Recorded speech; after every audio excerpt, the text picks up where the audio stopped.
Every year in Buena Park, California, monsters and goblins come out to haunt excited haunt fans for Knott's Scary Farm. And although there's new stuff every year, including haunted houses, there are some returning favorites that make their way back and frighten guests just as much as they did years prior.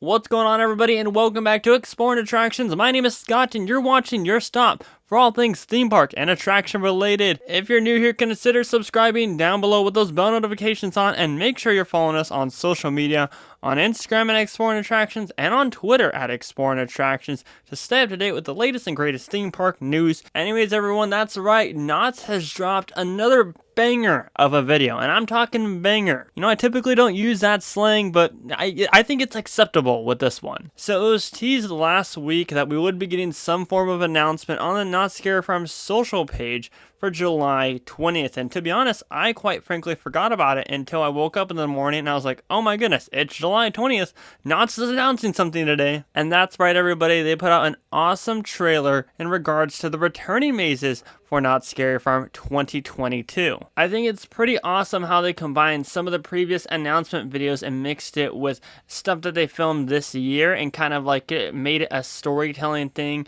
You know, the victim walking into the train and seeing all these different props from the different returning mazes. It's just super cool to see and see all the different details. I mean, getting some of the still photos from that trailer just look awesome. They can make like backgrounds on your computer or your phone. But let's break down all the returning mazes for this year. So first and foremost, we have Pumpkin Eater. Peter Pumpkin Eater. That's going to be housed in the Camp Snoopy location. We've seen this for multiple years now, and it has gotten a little bit repetitive over the years as there hasn't been tons of changes to it. I would argue that the first year was definitely the strongest, and after that, it kind of just went downhill. It's still a fun maze nonetheless. I just hope that this is the final year for Pumpkin Eater, and I'm sure that we'll get that answer in the near future. Up next is Origins, the Curse of Calico. Still delivers every single year that it comes back. This is a fantastic maze surrounding the story of Sarah Marshall, and it really digs deep into the history of Calico and bringing that story to life. I love how there's an actor outside of the maze as you're waiting in line and getting excited to walk in and get spooked and everything, and overall there's different elements in this and different massive sets that bring this all together, and it just makes it for a great haunted house experience. So I'm all for Origins Curse of Calico returning. I don't think I'll ever be able to get enough of that maze, just like with Paranormal Inc. Mesmer Sideshow of the Mind. Okay, this is definitely, like I've said before and when I walk through this, top 3 Scary Farm mazes I've ever been through. Mesmer's right up there, and I can't rank it. Maybe one day I'll make a ranking video where I talk about all the years I've gone to Scary Farm and where my mazes rank. I think that'd be an interesting video, but I think we're going to be really hard to do considering the fact that you have mazes newer like Origins and Mesmer that they're just tough competitors, and Mesmer Sideshow of Mine definitely delivered last year, and there's, like I said, big sets in this one as well. It was creepy, it was demented, while also telling an amazing story. Up next is Dark Entities, one that I'm not the biggest fan of. Also, I'm in the same boat with Pumpkin Eater. I hope that the Pumpkin Eater and Dark Entities are the 2 mazes that don't return for the 2023 event. Overall, I think that Dark Entities really just goes with the whole gore aspect rather than telling a story. Obviously, it's more alien based and whatnot, but there's just so much gore in it that you're kind of missing what's going on, you know, other than just the fact of aliens taking over a ship. I would like to see this get revamped this year and you know, maybe put some new sets in there and whatnot. But overall, this is one that is not high on my anticipation list. So sorry for any Dark Entity stands out there, but I will say it always has a 5-minute wait no matter what night that you go. Waxworks makes its return this year, the Demented Wax Museum. This was a new maze, I believe, in 2019.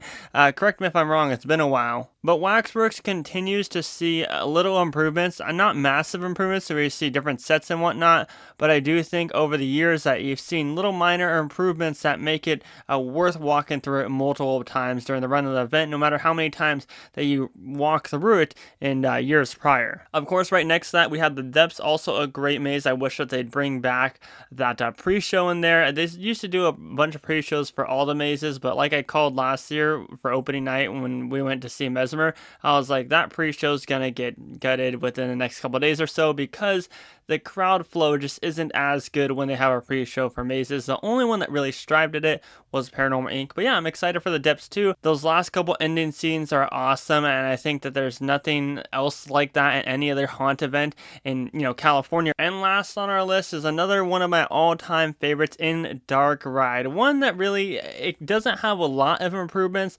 added onto it every year, but I am fine with walking through the same exact maze every year with Dark Ride, because let me tell you, it's fun. It's not necessarily the most scary maze, but it's just so much fun to walk through. It's so much fun to that makes you feel like you're actually on this classic dark ride in a county fair and monsters are actually taking over.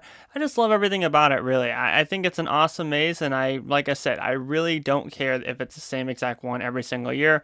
I'll still walk through it. It could be 2026 and I'll still be walking through it. But, let's knock on wood on that and hope that there's something new there, because I do like to see new mazes as well. And that's everything that's returning for Not Scary from 2022. Now, I do expect there to be some new announcements in the next couple weeks or so, guys. Haunt in general is like a month and a half away, and I am so excited to check out Not Scary from again, starting up on September 22nd. But the returning mazes is not the only thing that came out of this week. It looks like as of July 16th, there are some new jobs posted, and these jobs are quite interesting. It's labeled as Beyond the Fog Tour Guides, Cedar Fair, Knott's Berry Farm, that you can now go check out on ZipRecruiter and apply yourself. So this is a great opportunity, guys. I highly encourage you guys to go apply for it. I'll leave the link down below in the description if you want to do so. But what is the Beyond the Fog tour, right? Knott's Berry Farm is seeking enthusiastic, well-spoken, and entertaining tour guides for a new offering, Beyond the Fog, seeking a diverse spectrum of gender identities, ethnicities, and cultural backgrounds to lead guests on a backstage, behind-the-scenes tour of Knott's Scary Farm. That's right, everybody. We're getting behind-the-scenes tours this year at Knott's. I am so excited. They used to do this years ago for media, where they walk them through the houses during the daytime, and I am so excited to be able to do the Beyond the Fog tour. I'm not too sure what the pricing is going to be. I would guess anywhere from like $60 to $80. It depends if you can do like add-ons on top of it, like adding on your ticket or maybe even adding on the fright lane. I think that'd be a cool add-on. But I am so thrilled for this, guys. This is like an unofficial confirmation that we're getting behind the scenes tours at Knott's Scary Farm this year. So definitely an exciting thing as well to get fans talking about everything that's coming to Knott's this year. But as for today, that's going to do it for this video. Let me know down in the comments section below what you think of all the returning mazes, and are you excited for the behind the scenes tour happening this year at Knott's Scary Farm? Let me know down below in the comments section. My name is Scott, and you've been watching Exploring Attractions. Positivity is key, and most importantly, remember to keep exploring. Peace out, everybody.